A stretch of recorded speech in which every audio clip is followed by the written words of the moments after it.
So, mag-mix tayo ng salad. Unahin natin yung onion dito sa bowl.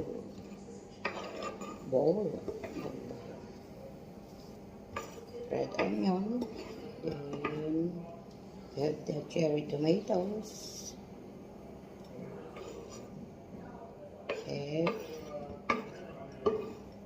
We have the iceberg lettuce. Palit ng pagbigsan. Oh my gulay. It's palpak. Wait lang. Lettuce, iceberg lettuce. Okay. How can I mix it? I'll get another bigger bowl. Wait lang. Oh. This one na. Hindi na bowl. It's a cell pan. Parang siya rin. Parehas din, no? Nakakatawa. Paano ko i-mix?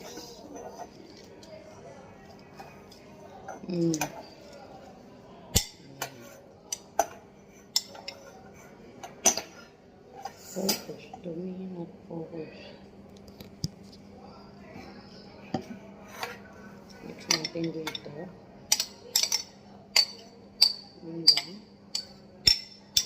Para healthy food. Tapos lagyan natin ng siyempre mayonnaise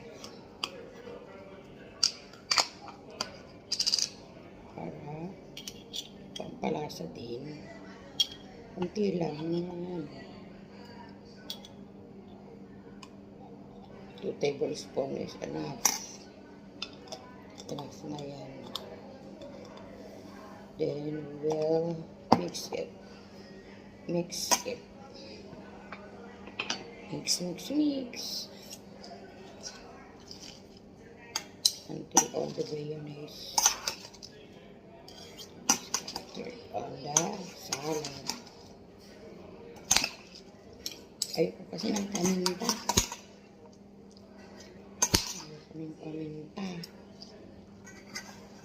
Hindi pasado sa panlasa ko ang paminta kasi nga bawal pang maanghang sa mga hyperthyroid.